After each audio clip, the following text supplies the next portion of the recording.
Les bendiga, mis amados hermanos. Muchas bendiciones de parte del Señor. Hoy continuamos con la segunda parte de la ley de Dios. Y permítanme de inmediato ver los dos párrafos, el párrafo número 2 y el párrafo número 3. Cito: la misma ley que primeramente fue escrita en el corazón del hombre continuó siendo una regla perfecta de justicia después de la caída. Fue dada por Dios en el monte Sinaí, en 10 mandamientos y escrita en 2 tablas. Los 4 primeros mandamientos contienen nuestros deberes para con Dios y los otros 6 nuestros deberes para con los hombres. Párrafo número 2. Además de esta ley, comúnmente llamada ley moral, agradó a Dios dar al pueblo de Israel leyes ceremoniales que contenían varias ordenanzas típicas, en parte de adoración, prefigurando a Cristo, sus virtudes, acciones, sufrimientos y beneficios, y en parte proponiendo diversas instrucciones sobre los deberes morales. Todas aquellas leyes ceremoniales habiendo sido prescritas solamente hasta el tiempo de su reforma, cuando fueron abrogadas y quitadas por Jesucristo, el verdadero Mesías y único legislador, quien fue investido con poder por parte del Padre para este fin. Toda la ley, tenemos que decir, que apuntaba a Cristo. Cristo era la razón de ser de la ley, y toda la ley era sombra de eso que había de venir, de esa perfección que había de venir, que es Cristo. Hebreos 10:1, pues ya que la ley solo tiene la sombra de los bienes futuros y no la forma misma de las cosas, nunca puede, por los mismos sacrificios que ellos ofrecen continuamente, año tras año, hacer perfecto a lo que se acercan. La ley no le permitía al hombre imperfecto poder cumplir con los requisitos, con las ordenanzas divinas. La ley es perfecta, la ley es santa y pura, pero la ley está por encima de lo que es el estándar humano, porque la ley es el estándar de Dios.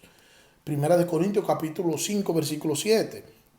Limpiad la levadura vieja para que seáis masa nueva, así como lo sois sin levadura, porque aún Cristo, nuestra Pascua, ha sido sacrificado. Cristo es la razón de ser. Nuestra razón de ser es Cristo.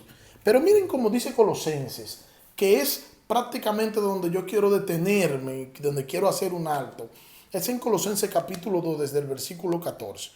Cito: anulando el acta de los decretos que había contra nosotros, que nos era contraria, quitándola de en medio y clavándola en la cruz, y despojando a los principados y a las potestades, los exhibió públicamente, y triunfando sobre ellos en la cruz. Por tanto, versículo 16, nadie os juzgue en cuanto a comida o bebida, o en cuanto a días de fiesta, luna nueva o día de reposo. Versículo 17, todo lo cual es sombra de lo que ha de venir, pero el cuerpo es de Cristo. El acta de los decretos es una alusión a un manuscrito, y se está refiriendo esto a lo que es el certificado de una deuda que se escribía a mano. Este certificado, todas las personas tienen una deuda con Dios, le deben a Dios, porque ellos han sido transgresores, han transgredido la ley de Dios y tienen una deuda que para el hombre pecador le es imposible pagar esta deuda por su propia cuenta. Mire Romanos capítulo 3 versículo 23, por cuanto todos pecaron y están destituidos de la gloria de Dios. ¿Quiénes pecaron? Todo. ¿Quiénes son deudores? Todo. El hombre tenía que cumplir la ley, pero le era imposible. Gálatas 3:10, porque todos los que dependen de las obras de la ley están bajo maldición, pues escrito está: maldito todo aquel que no permaneciere en todas las cosas escritas en el libro de la ley para hacerla. Nadie puede ganarse la salvación por medio de la ley, porque le es imposible al hombre hacer este tipo de cosas. Mire cómo dice Santiago capítulo 2 versículo 10. Porque cualquiera que guardare toda la ley, pero ofendiera en un punto, se hace culpable de todo. La ley de Dios es una unidad básica. Y el que quebranta un punto de la unidad es culpable de todo. Por eso, el que viola un mandamiento, viola toda la ley. El cumplimiento de esta ley se refiere a lo que es el amor perfecto, cuyo amor entre los pecadores imperfectos no existe. Todos los hombres son culpables de violar la unidad de toda la ley de Dios. Todo el que está bajo la ley está bajo sentencia de muerte.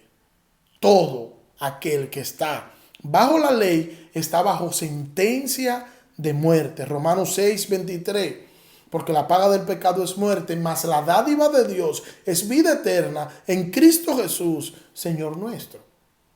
La paga del pecado es la muerte. El ser humano es un esclavo, el ser humano está condenado, el ser humano es un muerto espiritual porque ha pecado contra Dios, porque tiene una deuda contra Dios.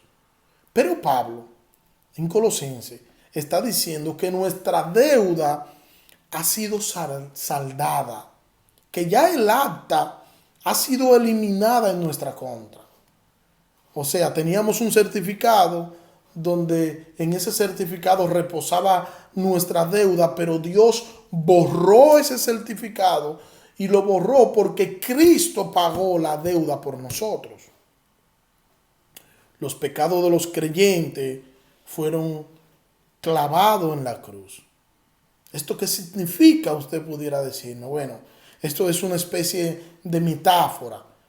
Cuando un delincuente moría en una cruz, se le clavaba junto a él la lista de todos sus delitos para que se pudiera proclamar o ver por lo que era castigado. Los pecados de los creyentes fueron puestos en la lista de pecados por lo que Cristo murió. Y ahora entonces ya no hay condenación para los que están en Cristo Jesús, los que no andan conforme a la carne, sino conforme al Espíritu. No hay condenación. Y no hay condenación porque sus pecados fueron pagados, su deuda fue pagada. Y sus pecados pasado, presente y futuro fueron clavados en la cruz y fueron pagos por el sacrificio de Cristo en la cruz del Calvario. La cruz de Cristo desarmó a Satanás y el reino de las tinieblas. El poder es de Cristo y el nombre de Cristo dice en Filipenses que le fue dado un nombre que es sobre todo nombre, para que en el nombre de Cristo se doble toda rodilla de los que están en el cielo, en la tierra y debajo de la tierra. Sean tronos, sean reinos, sean principados, sean potestades, todos deben rendir honor al Rey de Reyes y Señor de señores. Por eso Satanás no tiene autoridad sobre un hijo de Dios. El mundo de las tinieblas no puede tocar a un hijo de Dios, a menos que Dios así se lo permita. Miren el relato de Job, que yo sé que ustedes lo han escuchado quizás un sinnúmero de veces. Pero Job, capítulo 1, versículo 7 hasta el versículo 12. Mire cómo dice allí.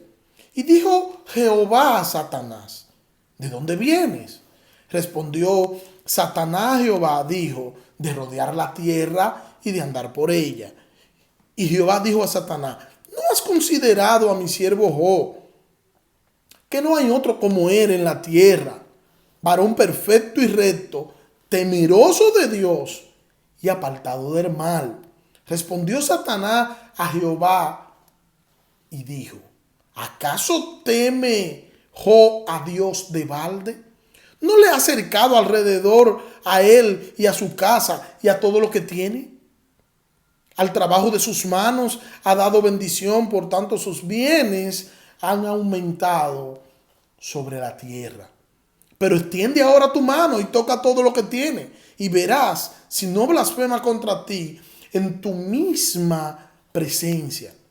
Dijo Jehová a Satanás: he aquí, todo lo que tiene está en tu mano, solamente no ponga tu mano sobre él. Y salió Satanás delante de Jehová.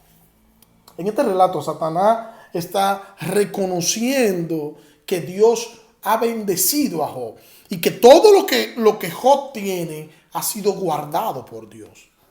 Que Dios cuida y que Dios le ha puesto un cerco de protección contra el mal a Job.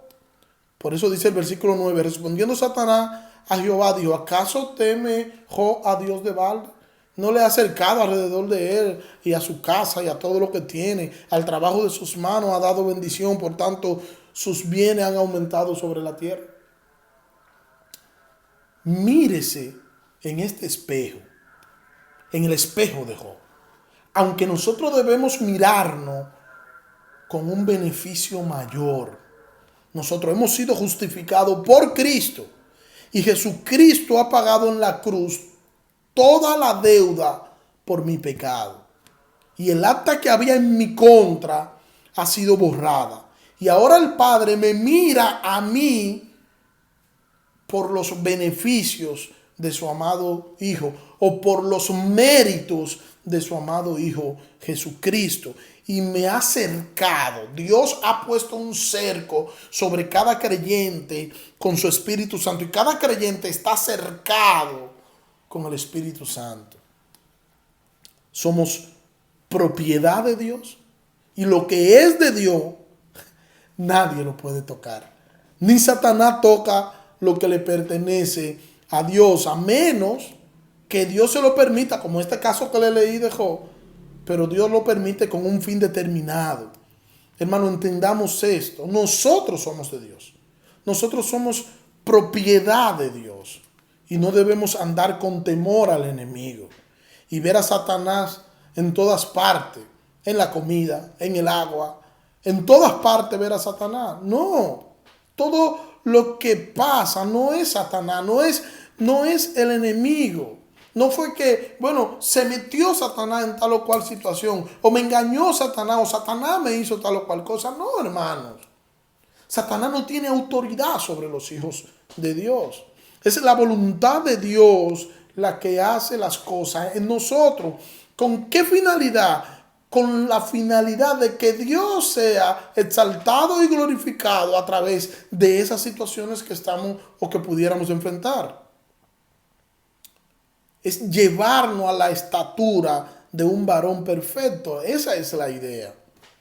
Cuando estés pasando por situaciones, deberías decir, aunque no sé qué, o aunque no entiendo por qué, el Señor ha permitido esto por un motivo. Y Él debe ser glorificado a través de esto. Es mejor decir eso en vez de decir, Satanás me engañó, el enemigo me engañó y se ha levantado contra mí. Nosotros somos propiedad de Dios y nadie entra a la propiedad de Dios y la irrumpe. Nadie. No, hermano, nadie. Dios es todopoderoso y nada ni nadie está por encima de Él. Y nadie le puede hacer frente. Nadie se le puede parar enfrente a Dios y decirle por qué, cómo, cuándo. No. Dios sigue gobernando su mundo. Dios sigue gobernando su creación. Él es Dios. Él es nuestro Señor. Él es nuestro Salvador. Y nosotros estamos seguros en Él. No fue que solo nos salvó. No. No fue solo eso. Él nos cuida y nos protege. Y el enemigo no nos puede dañar. Jesucristo pagó por nuestros pecados, pero también Jesucristo ganó la victoria sobre todas las fuerzas demoníacas en la cruz. Jesucristo ganó. Jesucristo triunfó. Y su triunfo es o debería ser nuestro triunfo. Pablo en Colosenses advierte que los falsos maestros querían imponer alguna regulación en algunos alimentos que pudieran bien ellos basarse en la ley. Y Pablo dice que nadie nos juzgue en torno a esto. Nosotros no vivimos bajo la ley.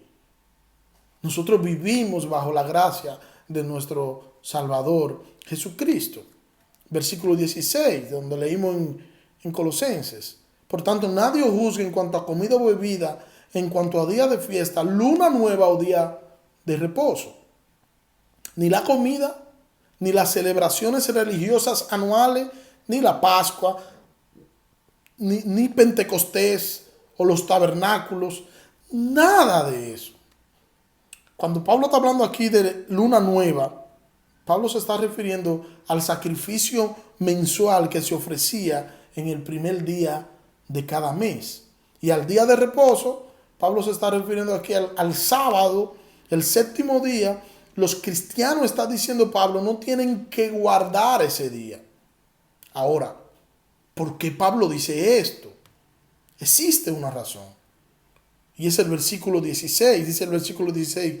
Voy a leer el 17, voy a leerlo ambos, 16 y 17. Por tanto, nadie os juzgue en cuanto a comida o bebida, o en cuanto a días de fiesta, luna nueva o día de reposo. Versículo 17. Todo lo cual es sombra de lo que ha de venir, pero el cuerpo es de Cristo. Todos los aspectos ceremoniales de la religión, reitero, eran sombra de Cristo. Eran sombra de lo que había de venir. O sea, todo eso apuntaba a Cristo. Con la llegada de Cristo, que es la realidad última de todas las cosas, esas sombras carecen entonces de valor. Es Cristo nuestro Salvador, pero es Cristo nuestro sustituto, quien paga por nosotros la deuda que nosotros teníamos con Dios. Hermano, nosotros teníamos una deuda con Dios y Cristo pagó esa deuda por nosotros. Y ahora nosotros no somos enemigos, ahora nosotros somos hijos de Dios. Ahora nosotros somos parte de la familia de Dios. Ahora nosotros podemos acercarnos y nosotros podemos ahora glorificar a nuestro Salvador. Nosotros tenemos acceso gratuito a la presencia de Dios. Tenemos acceso. Y tenemos que entender, hermano, a la hora en punto de nosotros entender todo esto, de todas estas implicaciones, nosotros entendemos que nosotros, lo que pasa en nuestras vidas, lo que pasa a nuestro alrededor, lo que pasa con nosotros, no son cosas que suceden al azar, no son cosas que suceden porque nosotros, bueno, sabrá Dios por qué no, es que la voluntad de Dios está sobre nosotros. Nosotros somos de Dios, su voluntad está sobre nosotros y lo que acontece en nosotros, Dios tiene control de ello. Hermanos, no nos amedrentemos. Aprendamos a buscar consuelo en nuestro Salvador. Hay consuelo en nuestro amado, eterno y todo suficiente Salvador, porque Él no nos ha dejado ni nos ha abandonado al azar para que nosotros podamos hacer conforme a lo que a nosotros se nos ha imaginado. No, el Señor nos sigue guiando aún. El Señor nos ha acercado con su Espíritu Santo y nos sigue guiando por medio de su palabra. Su palabra inerrante, su palabra toda suficiente. Y nosotros debemos confiar en ello. Nosotros debemos confiar en la providencia de nuestro Señor. Nosotros debemos confiar en lo que ya Cristo hizo por nosotros en la cruz del Calvario. Y allí en la cruz, pagó nuestras culpas, sustituyéndonos a nosotros, pagando nuestros pecados para que hoy nosotros pudiéramos tener acceso al Padre. Acércate al Señor. Busca a tu Señor en oración. Acércate a las Escrituras y busca su consejo en las Escrituras. Nada habrá más saludable para un creyente para la vida espiritual de un creyente, nada más saludable que buscar en las Sagradas Escrituras la voluntad del Padre y en oración derramar allí en oración todas sus ansiedades y nuestro Dios tendrá misericordia de nosotros. Dios te bendiga y Dios te guarde. Muchas bendiciones.